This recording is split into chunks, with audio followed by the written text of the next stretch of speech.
Hello, hello, hello, everybody. Welcome back to another episode. I'm your host, TedTokez, and we got some more World of Tanks. As you can see in this match, we pulled up to the front line as usual, and we gave some enemies some deflection immediately, but we didn't take any damage. We actually got some deflection from countering the enemies. Oh, enemy walks right in front of that teammate. Or that enemy, saved his teammate's butt right there, That's called teamwork. You see how that happens? Now imagine if that tank had nothing but Overwatch. That would have never happened. I would have just damaged that tank that I just shot at. But it got blocked by the enemy. Pulling up the tank. Help the damage be engaged, Simple stuff. Alright, we got a couple tanks up here on the right side of this hill here next to us. We don't want to let these enemies get too deep or too comfortable getting deep within our teammates. So we got to try and keep the pressure up closer to them and not let them push us back like they kind of have been. Now, I've been kind of pulling backwards as a safety precaution, kind of while like they sit back the whole time because they, it's that gap between you and the enemies. The larger that gap is, the more potential safety you have. Now, that's not always the case, right? If you're not in cover, if say you're in an open field, a guy at 50 yards is going to have the same shot as a guy at 100 yards. It just depends the position at that point, And that's why I get so upset about them choosing the positions they choose. Oh, we get a shot into that enemy that's been blocking the shots that we were trying to put into the teammate of the enemy. This is not a bad little fight here. I mean, we got a little something going on. Got some teammates helping us. We're kind of losing that other side of the map, but they never progressed to begin with, so they were probably going to lose it anyway. It was just a matter of how many enemies we're going to choose to start capitalizing on the fact that our team wasn't really progressing. Now, as you can see, look, all these enemies we have here to fight up in this C9 section, this B8 alley, this little tunnelway here, we're actually making a pretty good impact. Now, do you think that them tanks to my right, to my southeast, that bigger group right there of mediums and heavies or whatever, do you think it was a matter of, do you think it was because they went from B8 down to C8, progressing, flanking those enemies that were in B9, trying to get to B8 to get to all of us in B8? No, right, it was the positions changing that made such a difference. Now back to the actual fight, because we're getting pretty close to losing here, and I'm going to let you know, we did. It happens sometimes, when you're actually going to face the enemies. Sometimes the enemies want you out of your face. Or out of their face. Whatever, you know what I mean? But next match, moving on. Alright, so look at, that's a good little map. I don't see it depends if they progress. As far as the amount of assets being directed other than one spot, I like the view of that. However, as you can see, we're still driving forward and they're all sitting there, right? This guy's in the zoom in, scroll down here, get the accurate squares. Okay, them guys in H2 and J2, sitting there. Those guys in F2, F3, sitting there. That guy at C2, probably AFK, but still sitting there. That light tank in D4, now crossing the bridge, but, ultimately sitting there. All the enemies have free choice on what they want to do. Oh, look, we got a teammate in G7? Yep, look at that. Oh, yeah, now let's go back to the top of the map. North, look at this. You can see, look, you telling me our team couldn't have countered that? All that was going on, you telling me our team couldn't counter the enemies?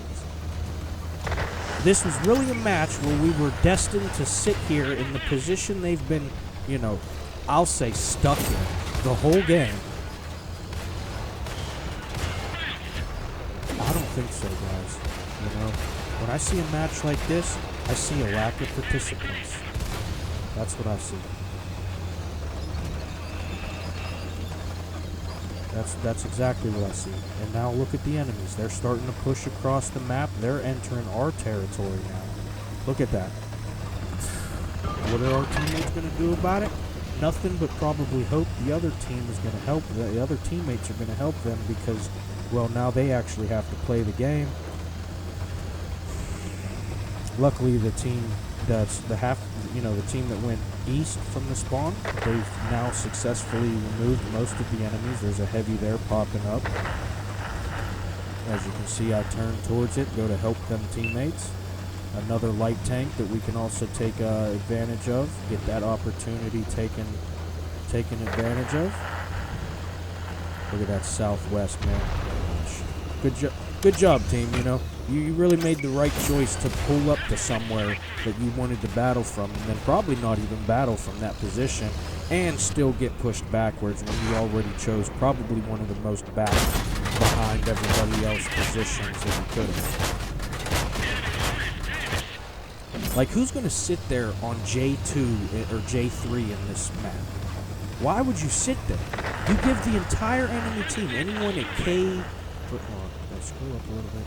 Anyone at K5, anyone at J6, anyone at H7, J7, G7, F7, anyone to the east of those 8, 9, or 0 lines probably have shots on them. Maybe not 9 and 0 lines, right?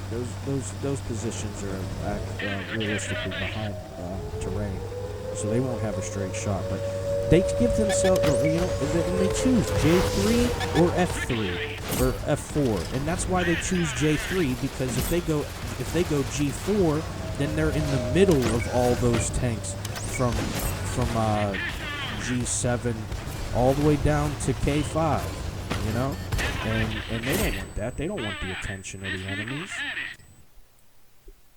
That means they would actually have to counter the enemy's choices and not just have the enemies out there making their own free choices while they sit back and then make whatever choices that they do want to make.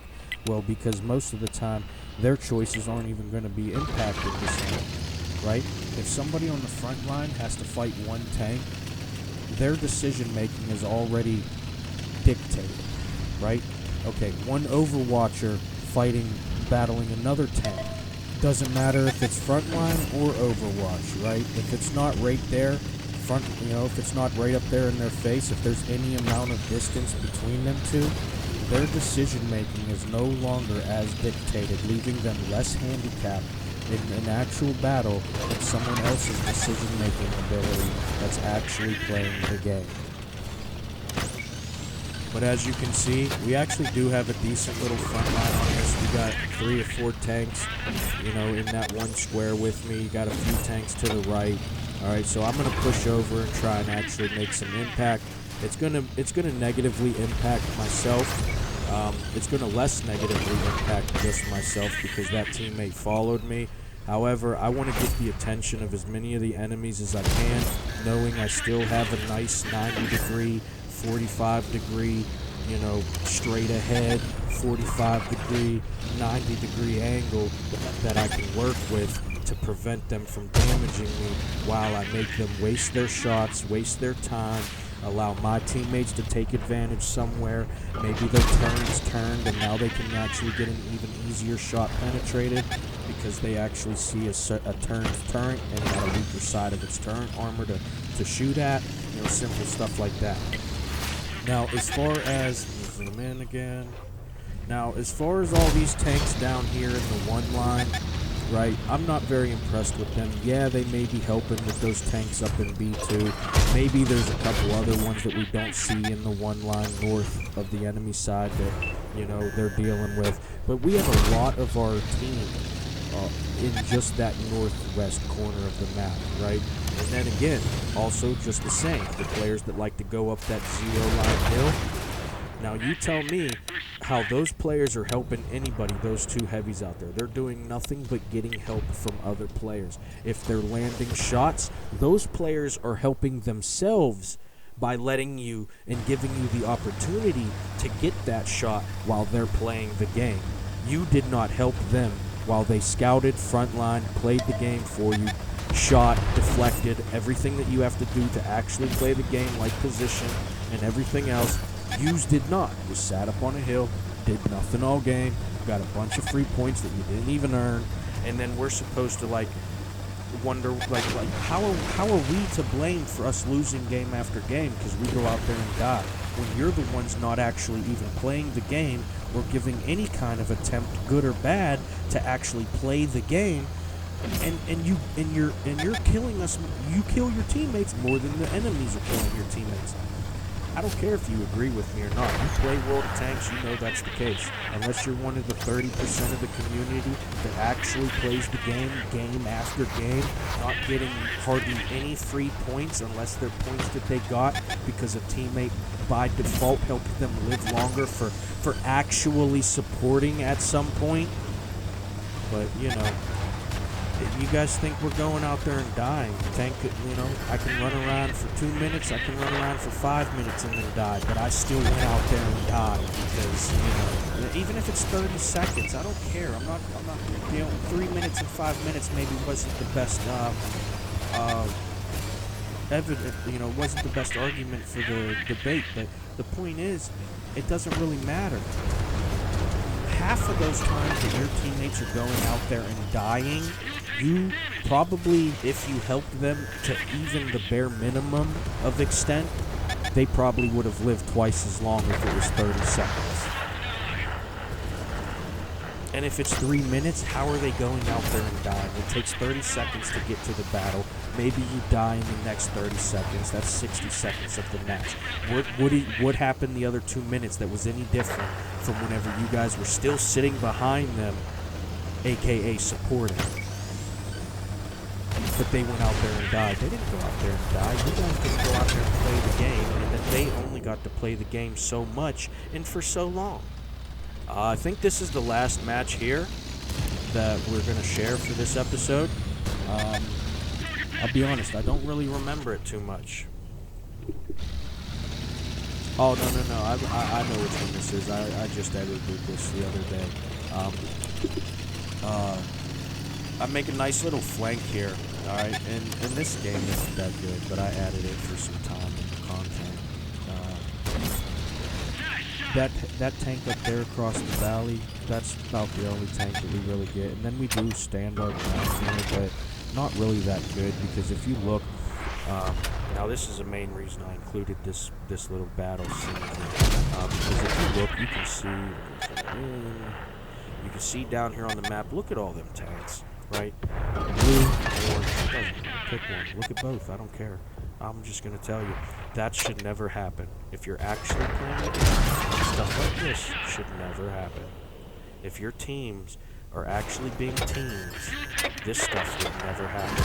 You wouldn't have a destroyer and a medium back here going for a fail-safe on the base, because who knows if these 6 tanks are even going to make an impact to those 10 to 15 tanks down there when, you know, these 4 heavies up on this 3 line, they've been doing the same thing they've been doing. And now that they don't have anybody out there to play the game for them, they're going to get annihilated up here. And it ain't even by the whole group. It's by 2 heavies so far. Look at that. 2 heavies about to take them out. And they're going to do nothing about it, right? So anyways, that's my little wrap up on why the teams suck. And you guys should actually try and play the game, and you wouldn't suck that much. But thank you for watching. I do appreciate you. Just make it easier for me to be as good as I am. And I thank you. And because of Yin's mistakes and my own even my own mistakes, you know, we get to realize where we could do better.